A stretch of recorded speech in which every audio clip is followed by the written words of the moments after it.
everybody, welcome back to Let's Grow, your favorite eco show on YouTube, as judged by us. Yeah, according to us, sure, absolutely. You are joined by your wonderful host Michael and his cast and crew of my mom, Amy, myself, Rachel, and Stephanie. We're actually getting introduced this time. Yes, and we're going to be talking about what today, Steph? We're going to be talking about the Variegated Cast Iron Plant. Yes. It's called that because it's sturdy outdoor plant. Yes, it's tough like a cast iron skillet. It's very hard to kill this plant.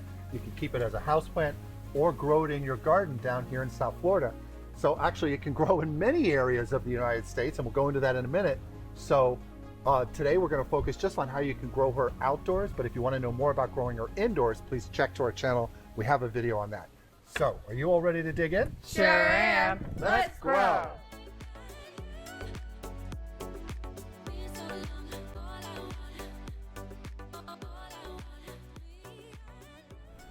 The variegated cast iron plant goes by the botanical name Aspidistra elatior Variegata. She also goes by the botanical name Aspidistra elatior okami. And again, the botanist will go back and forth on the nomenclature, and it drives us a little bonkers, but this is how the plant is typically known in its botanical genus and species.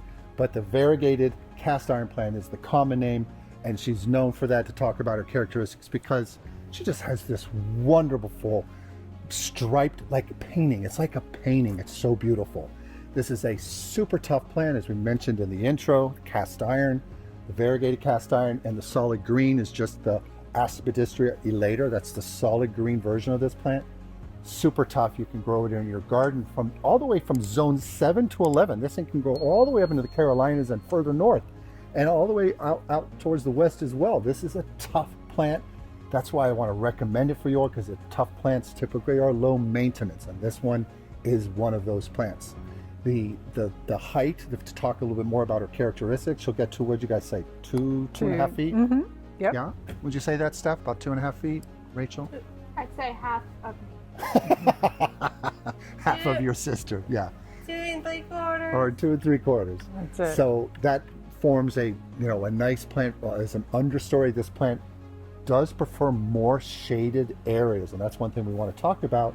Then we'll go into that. Actually, now we're going to go into plant care, so you can know how to best take care of her in your garden space. So let's go on to that step. All right, we're going to go through our plant care now. We're going to start with lighting. Mm-hmm. This plant outdoors would like low to medium light, so do not put it in direct sunlight. Correct. It wants, part shade to some, Shady. some shade to a little bit of sun, because too much sun will burn the leaves, and we don't want that. I love the word dappled. Do you guys like the word dappled, Rach? Like Dappled that? sunlight. dappled. It's kind of like a little Filtered. bit of light. Filtered. A little bit of light, a little bit of shade. Yeah. Dappled. So that's will cause the variegation to be a little more pronounced. But if you put her out in full sun, or an area where she gets a lot of sun, and we have some areas here that get little brown tips, so that will be an indication that you have her. If you're growing her in a container like we have here, that you may need to pull her in and give her some more of a shady area. Yes. With dappled light. So now we talk about lighting. Let's talk about. Next, we're going to talk about watering. Mm-hmm. You should water every 2 weeks or every 14 days. Yes, but if you run into a dry spell, you can water every 7 to 9 days. You just want to test your plant to see how she's doing. Yeah. And then next is soil. Soil.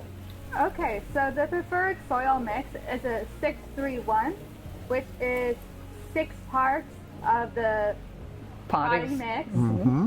3 parts worm casings, and then 1 part perlite. Yes. And this is a very high moisture, so it doesn't get root rot. Yeah, her whole. Well drained. Yeah, it's going to be well drained too. So it's going to the organics from the worm castings are going to provide the moisture and the growing situation for the plant to take off. And the perlite mixed in there with the potting mix are going to allow for that better drainage. But again, this plant is super adaptable, like we said in the intro. Grows from zone 7 to 11, so it adapts to many different types of soils as well, which is really cool. And that's a cool, another for the moniker of cast iron, the variegated cast iron. It means it can handle so many things you throw at it, and it's still just tough as nails. So now that we talked about that, what are we going to go into Next, we talk about fertilizer, which is me. That's back to you. Yes. You should fertilize a 20-20-20 mix or a 10-10-10. Yes. From April through September. Yeah, you do it through the growing seasons. That's when the plant will best respond to that. And a 10-10-10 is just a half strength of the 20-20-20. You can use a granular or a liquid, and you don't necessarily need to fertilize because the plant will do well just on its own in your garden space. And the last one we want to talk about is pests. This plant is pretty much pest-free, which is great, but you can get scale, aphids, mealybugs, those typical cast of characters that attack plants in general. But this plant doesn't tend to have an issue with that, which I love about it. Another reason why it's a cast iron plant is you don't have to put a lot of things to keep her from getting to get rid of the pest issues or the fungal issues. Doesn't get a lot of fungal issues. Root rot can be an issue if you don't have, like Rachel mentioned, a good soil mix. You can get that, but the plant is just a great all-around plant for your garden space. And I really like it because it gives you like this hosta look, a hosta plant look that you have growing up further north.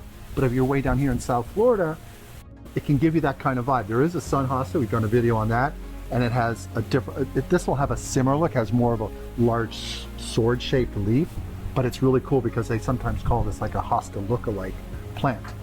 And now that we've touched base on all of those plant care needs, we're going to rotate you into showing you a written plant care instructions so you have everything you need for taking care of this plant in your garden space. So let's go into that step.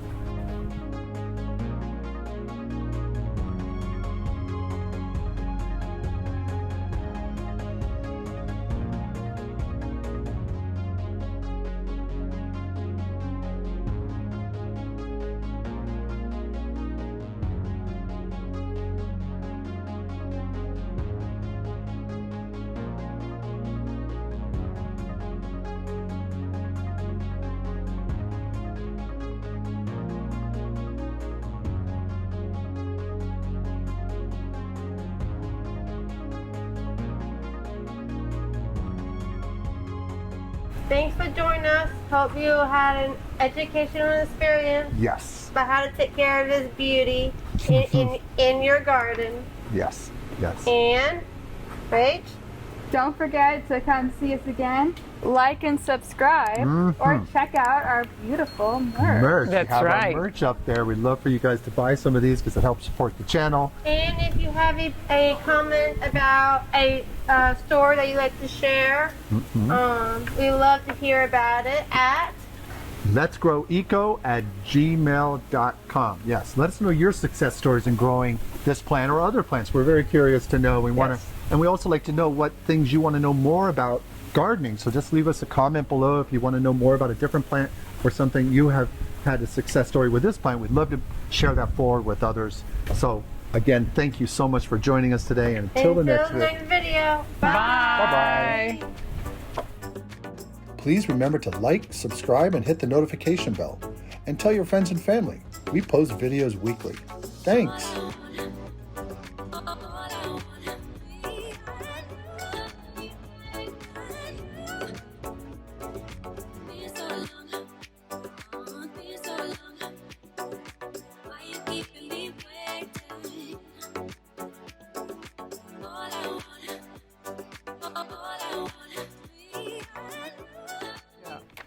It's gonna adapt. If not, we'll start Oh, over. butterfly! Hi, monarch. That's a big one. Oh, she's gonna go to the corky stem passion vine. I have a word search game on my phone. Yeah. And on Mondays, you play puzzles to get butterflies. No, addictive. You All right, let's go. get- Oh, sorry.